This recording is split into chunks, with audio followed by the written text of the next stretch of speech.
சிதம்பரத்தின் number 1 tuition சென்டரான Kalam tuition சென்டருக்கு YouTube சேனலுக்கு உங்களை அன்புடன் வரவேற்கிறேன். டிஎன்பிஎஸ்சிக்கு தேவையான லெசன்ஸ் நம்ம பார்த்துட்ருக்கோம். அந்த வகையில் நம்ம இப்போ பார்க்க போகிறது 7th இருக்கக்கூடிய டேர்ம் 1 இயல் நம்பர் 2 4 வகையான குறுக்கங்கள், அதை பற்றி தான் பார்க்க போகிறோம். யாராச்சும் முறை நம்ம சேனலில் பார்க்குறீங்க அப்படின்னா இது கலாம் டியூஷன் சென்டரோட டிஎன்பிஎஸ்சி சீரீஸ். மறக்காமல் நம்ம சேனலை சப்ஸ்கிரைப் பண்ணி எங்களுக்கு சப்போர்ட் பண்ணுங்கள். வாங்க வீடியோக்குள்ளே போகலாம்.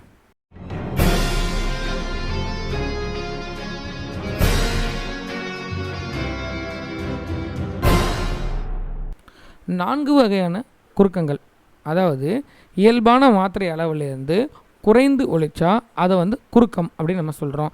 அதிகமாக ஒழிச்சா அது அளபிடைன்னு சொல்கிறோம். அந்த வகையில் நாம் சார்பு எழுத்துக்கள் இருக்கக்கூடிய 4 வகையான குறுக்கங்களை பற்றி இந்த வீடியோவில் பார்க்க போகிறோம். முதல்ல என்ன குறுக்கம் அப்படின்னா ஐகார குறுக்கம். என்ன குறுக்கம்? ஐகார குறுக்கம். ஐ, கை, பை என ஐகார எழுத்து தனித்து வரும் இடங்களில் தனக்குரிய 2 மாத்திரை அளவில் முழுமையாக ஒலிக்கிறது. வையம், சமையல், பறவை என சொற்களின் முதல், இடை, இறுதி ஆகிய இடங்களில் வரும்போது தனக்குரிய 2 மாத்திரை அளவிலிருந்து குறைந்து ஒலிக்கிறது.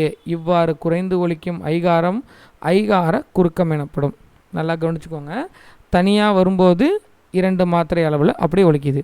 ஆனால் ஒரு சொல்லோட முதல்லையோ நடுவுலையோ கடைசியிலையோ வந்துச்சுன்னா அதோட மாத்திரை அளவு குறைந்து ஒலிக்குது. ஒரு சில இடங்களில் 1.5ஆகவும் ஒரு சில இடங்களில் 1 மாத்திரை அளவாகவும் குறைஞ்சி ஒலிக்குது. அதோட ஒரிஜினல் அளவு 2 மாத்திரை, அதுலேருந்து குறைஞ்சி 1.5 இல்லைன்னா 1 மாத்திரை அளவில் ஒலிக்குது. அதை நாம் என்னென்னு சொல்கிறோன்னா ஐகார குறுக்கம். ஐ குறைந்து ஒலித்தல் அப்படிங்க ஞாபகம் வச்சுக்கலாம். எங்கெங்க அப்படின்னு சொல்லி பாருங்கள். ஐகாரம் சொல்லின் முதலில் வரும்போது 1.5 மாத்திரை அளவில் ஒலிக்கிறது, வையம். ஆனால் இடையிலும் இறுதியிலும் வரும்போது 1 மாத்திரை அளவு தான் ஒலிக்குது. அப்படி ஒலிக்கிறதுனால நாம் என்னென்னு சொல்கிறோம்? இதை ஐகார குறுக்கம் அப்படின்னு சொல்கிறோம். அடுத்தது ஔகார குறுக்கம். இப்போ ஐ பார்த்தோம் இல்லையா, அதே மாதிரியே ஔ அப்படின்ற எழுத்தும் குறைந்து ஒலிக்கிறது தான் ஔகார குறுக்கம். ஔ, வௌ என ஔகார எழுத்து தனித்து வரும் இடங்களில் தனக்குரிய 2 மாத்திரை அளவில் முழுமையாக ஒலிக்கிறது.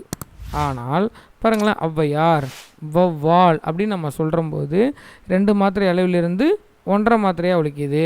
அப்போ இது என்ன குறுக்கம்? ஔகார குறுக்கம். ஔகாரம் சொல்லின் இடையிலும் இறுதியிலும் வராது, முதல்ல மட்டும்தான் வரும். ஔவை ஒரு வார்த்தையோட நடுவுலையும் இறுதியிலையும் சொல்ல முடியாது, சொல்லக்கூடாது அப்படின்றத நம்ம இதுலேருந்து தெரிஞ்சுக்க வேண்டியது. எப்படி குறைந்து ஒலிக்குது? 2லேருந்து 1.5 குறைஞ்சி ஒலிக்குது. எங்கே மட்டும்? சொல்லின் முதலில் மட்டும். அடுத்தது மகர குறுக்கம். சரிங்களா? மகரம்னா இம்மு, மகர எழுத்து இல்லையா, அது குறைந்து ஒலிக்கிறது தான் பார்க்க போகிறோம். இங்கே பாருங்கள், அம்மா பாடம் படித்தான் அப்படின்னு 2 மகர மெய்யெழுத்து தனக்குரிய 1/2 மாத்திரை அளவில் முழுமையாக ஒலிக்குது. இது அடுத்தது பாருங்களேன், வலம் வந்தான். இதில் மகர மெய்யெழுத்தை அடுத்து வகர எழுத்து வருவதால் இந்த மகர மெய் அது என்ன பண்ணுதுன்னா 1/2 மாத்திரை அளவிலிருந்து குறைந்து 1/4 மாத்திரை தான் ஒலிக்குது. இங்கே பாருங்கள், இங்கே மகர எழுத்து இருக்குது, ஆனால் இங்கே வகர எழுத்து வருது. இப்படி வரும்போது இந்த மகரம் தனக்குரிய 1/2 மாத்திரையிலிருந்து குறைந்து 1/4 மாத்திரை அளவு தான் ஒலிக்குது. இப்படி ஒலிக்கிறதுனால இதை நம்ம என்ன சொல்கிறோன்னா மகர குறுக்கம் அப்படின்னு சொல்கிறோம். போலும் அப்படின்னு ஒரு சொல் இருக்கு இல்லையா, அதை எப்படி எழுதலாம்னா போன் அப்படின்னு சொல்லலாம். மருளும் அப்படின்ற சொல்ல மருண் அப்படின்னு சொல்லலாம். இதை ஓசை சீர்மைக்காக நம்ம பயன்படுத்துகிறோம். இந்த சொற்களில் மகர மெய்யானது இன்னு ஆகிய எழுத்துக்களை அடுத்து வருவதால் தனக்குரிய 1/2 மாத்திரை அளவிலிருந்து குறைந்து 1/4 மாத்திரை அளவில் ஒலிக்கிறது. இவ்வாறு குறைந்து ஒலிக்கும் மகரம் மகர குறுக்கம். புரிஞ்சிருக்கும் அப்படின்னு நினைக்கிறேன். அடுத்ததாக கடைசி குறுக்கம் ஆயுத குறுக்கம். ஆயுத எழுத்து இருக்கு இல்லையா, அது 1/2 மாத்திரை அளவிலிருந்து குறைந்து ஒலிக்கிறது. பாருங்கள், அஹுது, எஹு. நம்ம ஏற்கனவே ஆயுத எழுத்து பார்க்கும்போது பார்த்தோம், இது சொல்லின் முதலிலும் இறுதியிலும் வராது, இடையில் மட்டும்தான் வரும் அப்படின்னு சொல்லி பார்த்தோம் இல்லையா. இப்போ பாருங்கள், அஹுது, எஹு ஆகிய சொற்களில் ஆயுத எழுத்து தனக்குரிய 1/2 மாத்திரை அளவில் முழுமையாக ஒலிக்கிறது. முள் கூட்டல் தீது அதை முஹ்டி இது அப்படின்னும், கல் கூட்டல் தீது அதை கட்சி இது எனவும் சேரும்.